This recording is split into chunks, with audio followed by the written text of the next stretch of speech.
Running a business comes with a lot of what-ifs. But luckily, there's a simple answer to them. Shopify. It's the commerce platform behind millions of businesses, including Thrive Cosmetics and Momofuku, and it'll help you with everything you need. From website design and marketing to boosting sales and expanding operations, Shopify can get the job done and make your dream a reality. Turn those what-ifs into...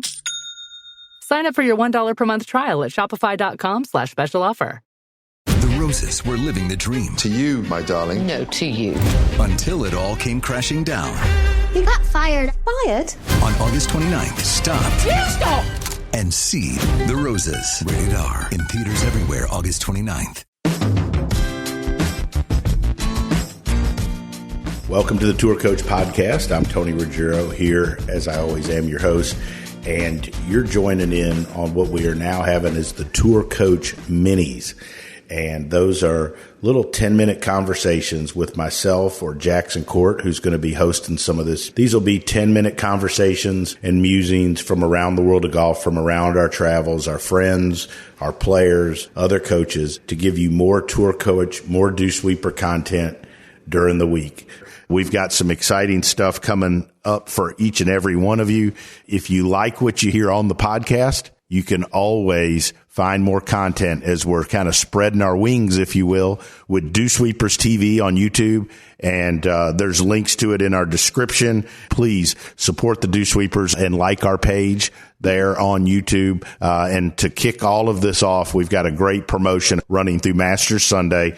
And if you go onto our YouTube page and subscribe, and on any of the videos in the comment section, you just put hashtag Dew Sweeper TV. That's hashtag Dew Sweeper TV. Or you take a screenshot of this podcast, and on Instagram, you tag me at the Dew Sweeper and hashtag Dew Sweeper TV. We're going to sign you up for a drawing on Monday after the Masters for a set of Srixon irons, ZX 4, 5s, or 7s, 12 gloves of your size, and 12 dozen balls. We're going to do that drawing Monday after the Masters. You can check the links in the description part of this podcast, or for a link to it, go to YouTube TV, type in Dew Sweeper TV, and watch some of the videos, listen to it, put in hashtag Dew Sweeper TV, or hashtag Pro Work, or hashtag Tour Coach, and you will register for the drawing the Monday after the Masters. That's a set of Srixon irons, 12 dozen gloves your size, 12 dozen Srixon golf balls,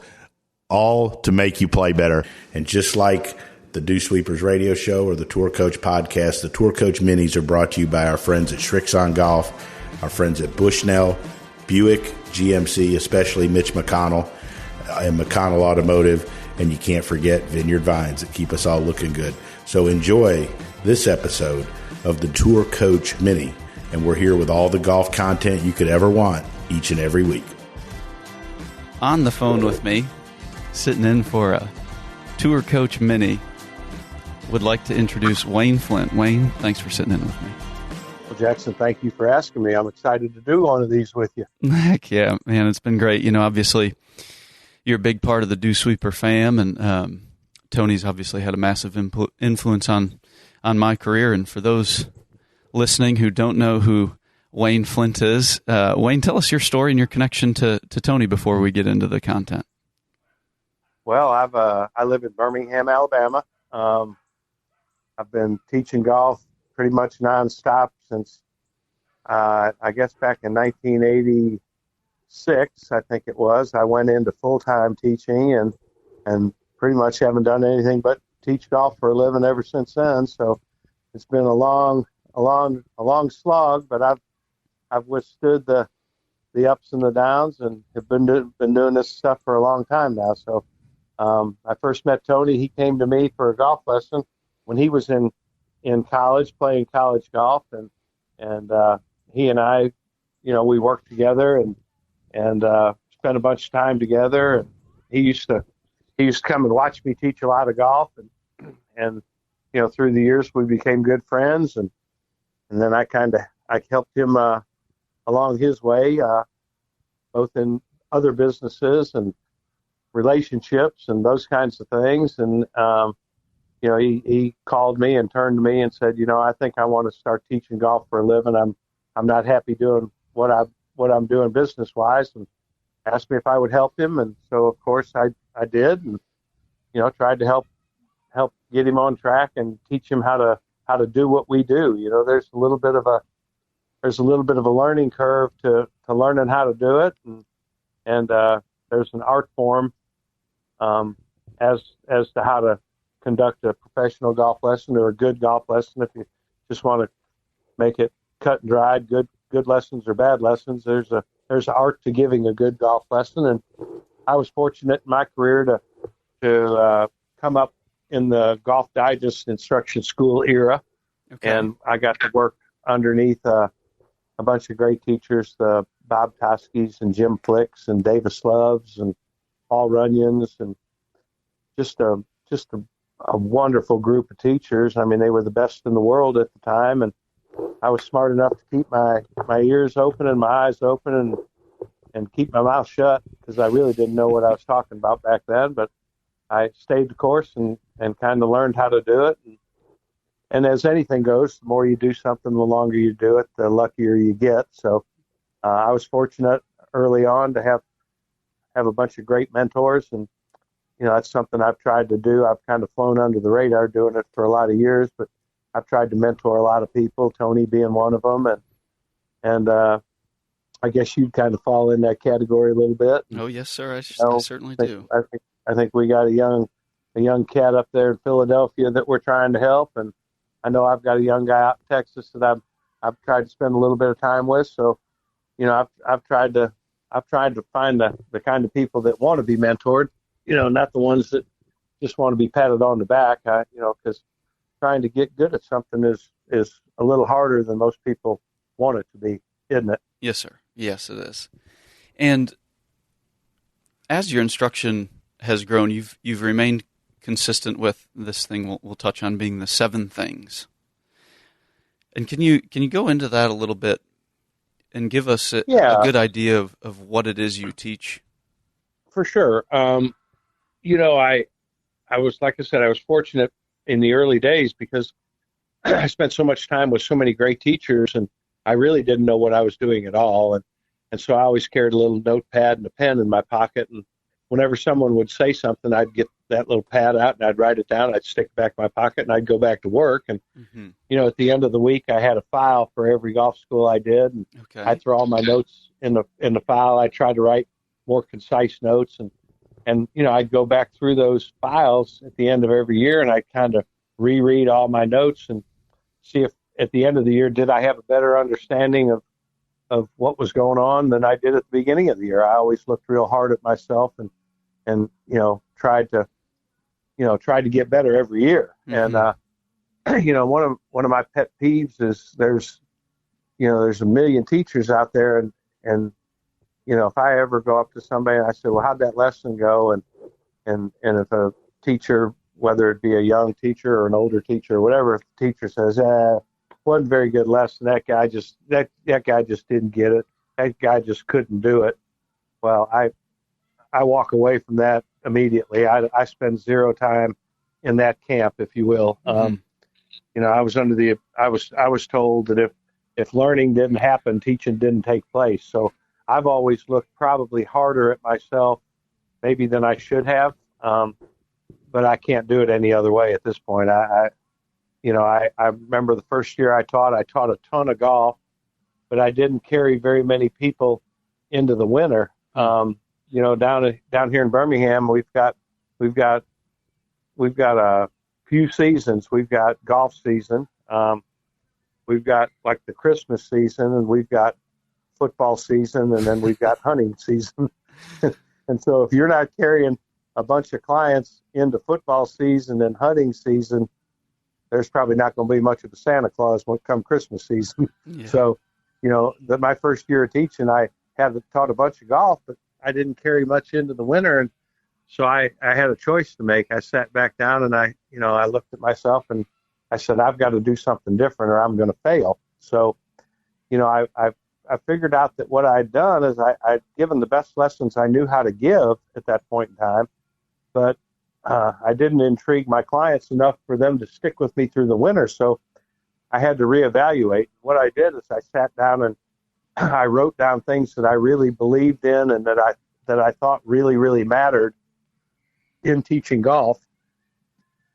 And then I implemented those things to my clients the next year, and actually wrote down a first lesson for every single person I gave. And I think Tony's used that first lesson in some of his talks that he goes around and gives now, and does for the PGA or different sections around the country. And I know he put a picture of it in one of his books, the Lessons from the Legends, his Dew Sweeper book. And so that made all the difference in the world for me, because it showed my clients that I at least had a program and I at least had a plan for them. Whether or not I could get it done in an hour-long golf lesson, as a young teacher, that remained to be seen. But at least they knew I was giving it all I had, and that I did have a plan for what I was trying to get done. Something for them to buy into. Right. And they tend to stick with you a little bit more if they know you're working hard. And, I vowed I was never going to teach something that I hadn't fully understood or had seen a great teacher teach before. So I wasn't going to just throw information out there just to sound cool. And I think I wouldn't say there's a lot of that, but there's still a lot of that in our business. People just saying stuff to say it, and it sounds good. And a lot of people have a wonderful gift of gab, and they're great at that. And I didn't ever do that. Probably because I didn't have a wonderful gift of gab. And now there's a wonderful gift to put stuff online and do it through social media. And whether it works or not, even if it works, sometimes that stuff wouldn't work, And so I didn't want to go down that route. I wanted to give really quality golf lessons, and I wanted to know that when my client learned to do whatever it was I was trying to get them to do, I wanted to be sure in my heart that was going to work, and they were going to get better. And so that's why I spent so much time writing down my beliefs. And so what are those beliefs? Come on. I guess the 7 things that I really think are important is I still think teaching people to swing the club up and down a plane is important. Getting the shaft to conform to the inclined plane, I think that's important. One end of the club or the other should always point at the target line for the shaft of the club to be on plane. And that goes back to a book a long time ago written by Seymour Dunn that said that the club is either pointing at or parallel to the line of plane throughout the entire swing. And I think that was written in the early 1900s, and that that just gives a lot of times now on the YouTube stuff they're saying plane doesn't matter, the club can swing anywhere it wants in 3D space, and I get that, and if you're dealing with wonderful athletes, a lot of times it can swing any which way, like a Jim Furyk or a Matthew Wolff, and those are exceptional players, right? But we're dealing with people that are going to medical school and maybe haven't played a lot of little league baseball or basketball when they're growing up. And, we're dealing with people that, want to just play golf as a recreational vehicle. And, if you can introduce the concept of playing and train the concept of playing to average people, they can learn to run the club up and down the plane and hit the ball solid. So, and you do that with a square face, correct? Right. I still think that's important. That's my number 2 thing is, once we get the shaft on plane, I like to have a flat left wrist and a square club face. Flat left wrist being for a right-handed golfer. The lead hand, I like the wrist to be flat, and I like the club to be generally in line with the wrist and in a square position to the plane. So I think those 2 are important. And the third thing I believe in is I believe the club head should have lag. It should trail behind the hands and should get drugged through impact in a lagging condition. So I think that's how the club works. And I believe a body pivot back and through are extremely important. I think when the pivot motion fails, I think lag goes away. So if the concept of lag is in your top things that you believe in, I think a pivot should be right there with it, because I don't think lag and a condition of lag can work without a proper pivot or a continuous pivot. So those would be 4 things. And then the three things that I kind of throw in there to kick along with it. I like a steady head, not a still head, but a relatively steady head. I don't like a lot of side to side stuff or a lot of up and down stuff. I like the head to be very steady, and I like there to be a good bit of rhythm and balance in the golf swing. So that would kind of round out my 7 things: on plane shaft, a square club face, a lagging club head condition, a pivot motion out of the body back and through, steady head with rhythm and balance. And golf's not that bad, is it? It's really not. And I kind of operate within that system, if you want to call it that. If we got to name it something, that would be my preferences. That's kind of how I like to talk about it. Those are things that I prefer to have happen in a golf swing. Now, there's a gazillion things that can happen in a golf swing, and sometimes they don't just all fall under those 7 things. But if you look hard enough, you can pretty much get every problem back to the root cause of those 7 things. And that certainly can give younger teachers something to organize their thoughts and their beliefs in, and make it easier maybe for them to put a product out there that you can give to your clients, to let them know you have things in your mind that you're trying to get done, and you have a belief system, not just try this and try that and let's hope it works. Yeah. But actually have something that you believe in. And like you mentioned, if the teacher can create this understanding for the student, they can, on their own, with this understanding, be able to tap back into that and maybe start to educate themselves on how things are going, whether good or bad, when they're playing golf away from the lesson, which is almost more important than the lesson itself, being able to get them to do that away from you. Would you agree? Absolutely. And that's something that I try with my clients. I teach a lot of kids, high school kids, that go on and play college golf. For whatever reason, I've been lucky to have a bunch of kids do well in that arena.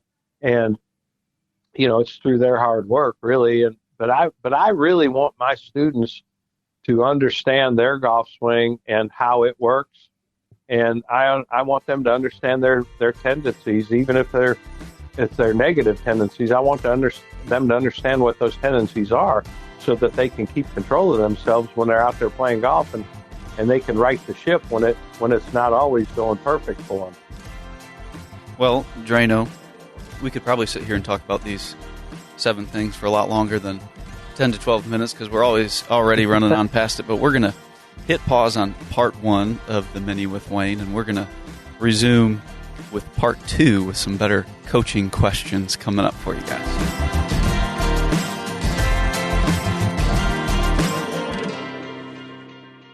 Hi, this is Tony Ruggiero. And look, recently, several teachers I know and several players have had some scares with skin cancer. In fact, I recently went and saw a dermatologist here in town, and I had a couple things frozen off: eyelid, my face, my earlobe, and not getting any younger. And I know it's getting to that time of the season where it's cooler, but look, being in the sun is a real deal, and I've not been very good, to be totally honest, my whole career at using it at all, because I didn't like how greasy it was, how hard it was to get off your hands, how it clogged up my pores. And then I found this sunscreen, Visor Skincare. It's clear, it goes on, it doesn't dry you out, it isn't greasy, it's like you didn't put anything on it. By far, it's the best sunscreen I've ever used. Without a doubt, is the easiest to use. And we've got a discount code for all of you. All you have to do is go to visorskincare.com, is use our code word DewSweeper. visorskincare.com, code word DewSweeper. I just want to remind everybody something that I forgot. Recently, a couple weeks ago, my wife and I went out. We went to a wedding, and afterwards with some friends, we were like, hey, where's a great place to go? I'll be honest, in my travels and day-to-day, sometimes I get caught up and I forget some of the great places right around the corner. But I got to remind you about the Icebox Bar on 755 Monroe Street. I was blown away by just the whole vibe, the atmosphere, and with the Velvet Pig, the food in the back room, and the big screen TVs up front. We sat there and watched some playoff games. I was blown away by the atmosphere, the vibe, and just how cool it was to have the Icebox Bar right here near the Dew Sweepers downtown, near where I live. you're looking for a great place to go sit, watch some games, hang out, play some pool, you got to go to the Icebox Bar right there on Monroe Street. There's a good chance you'll see all of us hanging out. But do yourself a favor, go visit the Icebox. It's one of the best places out there.